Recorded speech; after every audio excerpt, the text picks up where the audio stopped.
Assalamualaikum warahmatullahi wabarakatuh. Berjumpa lagi di channel Jalan Lurus. Pada kesempatan kali ini kita akan membahas lagi tentang kasus yang sedang berjalan dan tentunya lagi viral kali ini ya, di mana putusan MK dari 7 pidana itu ditolak teman-teman. Dan di sini kita akan melihat ya pernyataan dari MK-nya. Kita akan langsung aja, let's go. Penetapan Hari Musyawarah dan ucapan pada Mahkamah Agung Republik Indonesia, maka telah dilaksanakan musyawarah dan pembacaan putusan pada hari Senin tanggal 16 Desember 2024 dengan putusan yang pada pokoknya menolak permohonan peninjauan kembali para terpidana. 5. Pertimbangan majelis hakim dalam menolak permohonan PK tersebut antara lain tidak terdapat kekilapan yudek fakti dan yudek yuris dalam mengadili para terpidana dan bukti baru atau novum yang diajukan oleh terpidana bukan merupakan bukti baru sebagaimana ditentukan dalam pasal 263 ayat 2 huruf A KUHP. Nggak dijahit semuanya, dipakai kopi hitam semua. Nggak dijahit. Syarat-syarat garasi itu salah satunya harus memuat pengakuan bersalah bahwa mereka melakukan tindakan itu. Satu jawaban yang kami dapatkan dari mereka. Mereka katakan, Pak, kami lebih baik busuk mati sampai di penjara, sampai busuk di penjara daripada kami harus mengakui perbuatan yang kami tidak lakukan. Intinya untuk melakukan langkah gerasi mereka sudah menutup diri.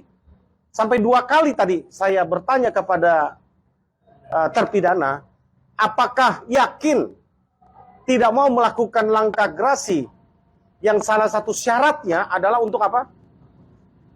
Mengaku melakukan tindak pidana yang dimaksud. Mereka katakan tidak Pak, kalau langkah itu kami tidak mau.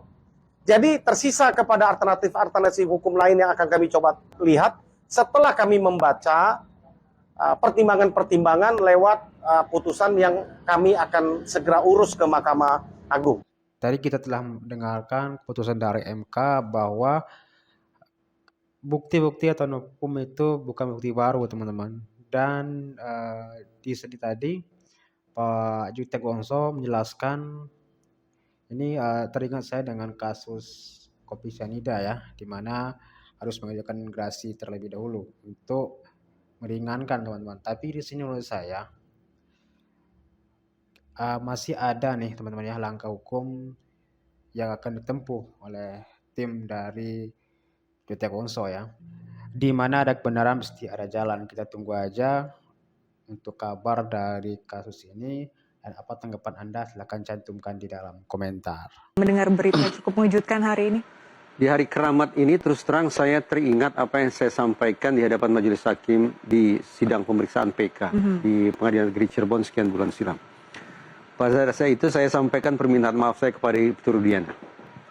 Karena sekian lama saya berprasangka buruk, sekian lama saya barangkali juga mengeluarkan kata-kata yang tidak pantas kepada Ibtu Rudiana, yang saya anggap sudah melakukan pelanggaran etik, bahkan mungkin juga pidana. Dan ternyata putusan Mahkamah Agung hari ini membuat saya tampaknya harus mengulangi kalimat yang sama, gitu. Bahwa segala penilaian negatif yang sudah saya berikan kepada Ibtu Rudiana plus juga para penyidik Polda Jabar pada tahun 2016, pada tahun 2024 tampaknya harus saya koreksi besar-besaran. Suka tidak suka, mau tidak mau, putusan PK di hari keramat ini membersihkan nama Ibtu Rudiana, membersihkan nama para penyidik tahun 2016 dan 2024 di Polda Jabar. Kita hanya boleh satu asumsi, bahwa proses penegakan hukum atas kasus ini sudah berlangsung secara prosedural, proporsional, dan profesional. Getir, saya tidak punya pilihan kecuali mengatakan itu. Itu satu hal. Yang kedua, Mabes Polri ini berdasarkan pemberitaan yang saya simak di media massa, menyebut-nyebut sudah membentuk sebuah tim khusus yang bertugas melakukan investigasi ulang, reeksaminasi terhadap hasil kerja Polda Jabar. Izinkan saya di hari keramat ini untuk bertanya, sebetulnya temuan tim sus Mabes Polri itu apa? Karena tidak pernah disampaikan ke publik. Apakah tim sus bentukan Mabes Polri ingin mempertegas bahwa kerja Polda Jabar tahun 2016-2024 itu sudah benar adanya? Atau temuan tim sus Mabes Polri itu mengatakan sebaliknya, bahwa sudah terjadi misalnya kesalahan dalam proses penyelidikan dan penyidikan di Polda Jabar. Demikian pula saya bertanya-tanya, berulang kali di ruang diskusi di Nusantara TV ini, saya kan menghimbau bukan hanya Mabes Polri semestinya yang bicara dan mengambil inisiatif untuk menjalankan proses PK. Tapi Otoritas Kejaksaan Agung, Komisi Kejaksaan, Mahkamah Agung, dan Komisi Yudisial pun semestinya terpanggil untuk memberikan atensi ekstra terhadap kasus ini. Jadi bukan hanya dari pihak terpidana. Karena saya menganggap bahwa sistem peradilan pidana pada kasus ini, dulu sempat saya bayangkan ini sudah porak-poranda. Tapi sekali lagi, suka tidak suka, mau tidak mau, secara getir saya hanya boleh punya satu asumsi. Bahwa seluruh lembaga penegakan hukum kita, dalam kasus ini sudah bekerja secara prosedural, proporsional, dan profesional. Sehingga sekali lagi, siapapun yang berburuk sangka terhadap lembaga-lembaga penegakan hukum kita, semestinya kita minta maaf. Walaupun sekali lagi izinkan saya untuk bertanya, berarti temuan tim sus Mabes Polri itu apa? Sayang tidak diungkap ke publik. Tapi ketika kemudian Anda sebutkan bahwa tidak hanya pihak terpidana yang sebetulnya mengajukan PK, tapi juga ada dari pihak-pihak lain termasuk juga dari Polri. Dulu saya membayangkan begini, Mbak. Tim sus Mabes Polri itu tampaknya berhasil menemukan adanya sekian banyak kesalahan dalam proses pengungkapan kasus ini. Karena itulah saya menghimbau sekian bulan silam, sekian kali saya katakan, betapa luhurnya sekiranya Korps Tribrata mengambil inisiatif untuk mengajukan permohonan PK. Tapi Jadi kalau selama ini saja mereka pasif, bagaimana kita bisa Makanya di berharap? kesempatan ini saya bertanya, sebetulnya hasil kerja tim sus Mabes Polri itu apa? Mengoreksikah? Atau justru mempertegas bahwa kerja Polda Jabar sudah benar adanya? Jadi saya meminta penjelasan tentang titik hulu, tentang apa yang sudah dikerjakan oleh tim sus Mabes Polri. Ingat, saya katakan dalam setiap pengungkapan kasus, ada 4 indikator bahwa ini patut dinilai sudah tepat atau tidak. Pertama, tuntas atau tidak. 2, menyeluruh atau parsial. 3, objektif atau tidak. Objektif dalam pengertian apakah sudah sesuai ketentuan dan apakah sudah sesuai dengan kaidah saintifik. Plus yang keempat, yaitu transparan. Dalam konteks yang keempat inilah saya pertanyakan transparansinya.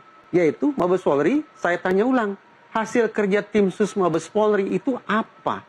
Yang MA tolak PK 7 terpidana kasus Vina Cirebon. Banyak yang kecewa, banyak yang sakit hati, ya termasuk saya.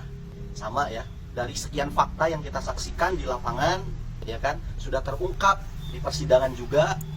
Semua rakyat Indonesia sudah mengambil satu kesimpulan, mayoritasnya ini ya, bahwasanya di sana tidak terjadi pembunuhan.